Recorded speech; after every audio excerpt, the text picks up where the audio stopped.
ఏంటి థియేటర్లో పుష్ప టికెట్ రేట్ల గురించి దొబ్బేస్తున్నారా? దాదాగిరియా? దోపిడీ చేస్తున్నారా? కామెడీయా? అది విషయం ఏంటో మీకు అర్థమైంది కదా. పదండి మ్యాటర్లోకి వెళ్ళిపోదాం. అన్ని దానాల్లోకి లైకుల దానం, షేర్ల సాయం అత్యుత్తమైనవి. అలాగే మీ మంచి మనసుతో మీ వేలు అలా సబ్స్క్రైబ్ బటన్ మీద కొట్టారనుకోండి, ప్రజా సమస్యల నుంచి ప్రపంచ రాజకీయాల వరకు ఇక్కడే మాట్లాడేసుకోవచ్చు. మీ అభిప్రాయాలు పనిచేసుకోవచ్చు. Please like, share, subscribe my channel. ఇట్లు యువర్స్ లవ్వింగ్లీ సూర్య ఆకుండి. ఇక మొదలెడదామా? పుష్ప 2 వైల్డ్ ఫైర్ అవుద్దా లేదా ఫ్లవర్ అవుద్దా బాక్స్ ఆఫీస్ దగ్గర అనేటటువంటి డిస్కషన్ అయితే చాలా భారీగా నడుస్తుంది. సో 2000 కోట్లు ఎక్స్పెక్ట్ చేస్తున్నారట.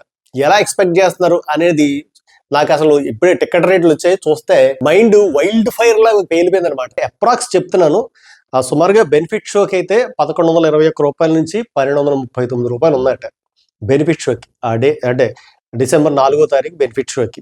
ఇక అక్కడి నుంచి 4 డేస్ అంటే డిసెంబర్ 5 నుంచి 4 రోజులు అంటే 9వ తారీఖు వరకు 354 నుంచి 531 రూపాయలు మధ్యలో ఉండొచ్చు టికెట్. అంటే మినిమం 500 రూపాయలు ఉంటుంది.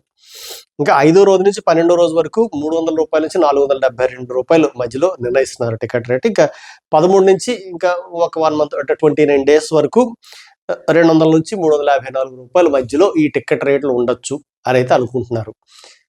ట్రైలర్ చూశాను, ట్రైలర్ కూడా ఏదో ఉంది అంతే అనిపించింది నా వరకు అయితే. ఈ మధ్యలో మాత్రం మినిమం మీరు ఒక 500 రూపాయలు టికెట్ పెట్టుకు వెళ్తే తప్ప పుష్పనే చూడలేరు అనమాట. సో విషయం అయితే అది. అంటే దీనికి రెమ్యునరేషనే దాదాపుగా 300 కోట్లు తీసుకున్నాడు అని అయితే అంటున్నారు. అది ఎంతవరకు వాస్తవం మనకైతే తెలీదు. సుకుమార్ గారు కూడా 200 కోట్లు ఈ సినిమాకి సెపరేట్గా తీసి పక్కన పెట్టారట. దాదాపుగా ఉన్న బడ్జెట్ లో 500 కోట్లు మన రెమ్యునరేషన్కి వెళ్ళిపోయి, మరి మా రష్మిక మందన్న మేడం ఆవిడ ఎంత తీసుకున్నారో, మ్యూజిక్ డైరెక్టర్, ఇదంతా పెద్ద గందరగోళం. అసలు ఈ పుష్ప 2 అనేది ఎప్పుడైతే మొదలు పెట్టారో అన్ని ఆటంకాలే, అన్ని వైల్డ్ ఫైర్లే అవుతున్నాయి. అసలు శిల్పా రవిచంద్రారెడ్డి దగ్గరికి వెళ్ళి నేను మద్దతు ఇస్తానా అని చెప్పడం తోటి పీడెడిపోయింది పుష్పకి. ఇంకా అక్కడి నుంచి దెబ్బ కంటిన్యూ అవుతా ఉంది. ఏదో గోల. ఆ జానీ మాస్టర్ విషయంలో అనవసరంగా వెళ్ళి వేలెట్టాడు. ఆయనేమో మళ్ళీ బయటకు వచ్చిన తర్వాత నాకు అలా జరిగింది, ఇలా జరిగింది, వీళ్ళు నన్ను ఇలా చేశారు, అలా చేశారని చెప్పి ఆయన గోల అయింది. ఇప్పుడు ఆ విషయం పక్కన పెడితే ఆ అమ్మాయికి ఏమో మరో లిఫ్ట్ ఇస్తానన్నాడు, మా దాంట్లో ఛాన్స్ ఇస్తానన్నాడు. అక్కడి నుంచి ఇంకొక విషయం ముందుకు వచ్చింది. ఏంటంటే ఫస్ట్ పార్ట్ లో యాక్ట్ చేసినటువంటి ఆ కేశవ ఎవరైతే ఉన్నారో అతను ఎవరో అమ్మాయిని బ్లాక్ మెయిల్ చేయడంతో ఆ అమ్మాయి సూసైడ్ చేసుకుని చచ్చిపోయింది.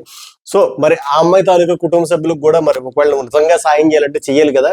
సో పవన్ కళ్యాణ్కి వ్యతిరేకంగా నువ్వు ఏదో చేయాలనుకుంటున్నావు కాబట్టి, జానీ మాస్టర్ పవన్ కళ్యాణ్ తరపున క్యాంపెయిన్ చేశాడు కాబట్టి ఆ రివెంజ్ ని ఈ రకంగా తీర్చుకున్నావా అని అయితే ట్రోలింగ్స్ మొదలు పెట్టారు. సో ఇక దరిమిలా ఇంకా అక్కడి నుంచి ఒకదానెనకలు ఒకటి ఓదానెనకలు ఒకటి వస్తానే ఉన్నాయి. మొత్తానికి మొన్నేమో వెళ్ళి బీహారు అక్కడ చేసిందంతా కూడా ఓన్లీ పెయిడ్ ప్రమోషన్ అని చెప్పి ఒకటి వచ్చింది. ఈ లోపల తమిళనాడులో జరిగినటువంటి ఈవెంట్ లో ఇంకో రచ్చ స్టార్ట్ అయింది. ఏంటంటే డిఎస్పీ డైరెక్ట్ గా స్టేజ్ ఎక్కి మీ మీద నాకు ప్రేమ ఉంది, ప్రేమ కన్నా ఎక్కువ కంప్లైంట్సే ఉన్నాయి అన్నాడు. అన్నప్పుడు అక్కడ ఎవరి మొహంలో ఒరిజినల్ నవ్వులు రావట్లేదు, తెచ్చి పెట్టుకుని నవ్వుతున్నది మనకి క్లారిటీగా కనబడిపోతుంది. ఆ హీరోని, డైరెక్టర్ గారిని, సుకుమార్ గారిని ఏమీ అనలేక పాపం ఏదో ప్రొడ్యూసర్ తగులుకున్నాడు ఆయన.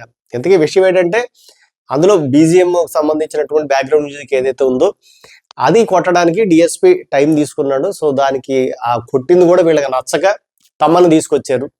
సో తమన్ మ్యూజిక్ కూడా నచ్చలేదు, మళ్ళీ పక్కన పెట్టేశారు. మళ్ళీ ఇంకొకటి కా సినిమాకి సంబంధించినటువంటి మ్యూజిక్ డైరెక్టర్ని తీసుకొచ్చారు, ఇంకొక అజనీష్ అన్న అబ్బాయిని కూడా తీసుకొచ్చారు. సో వీళ్ళందరితో చేయించారట బ్యాక్గ్రౌండ్ స్కోరింగ్. సో ఇంతమందిని తీసుకొచ్చి అటు తమన్ని పుష్పాన్ చేశారు, డిఎస్పీని పుష్పాన్ చేశారు. 2000 కోట్లు టార్గెట్ పెట్టారు. అంటే 2000 కోట్లు కూడా ఇలాగ టిక్కెట్ల రేట్లు పెంచేసి లాగేస్తారా పుష్ప? నాకు తెలియక అడుగుతున్నాను.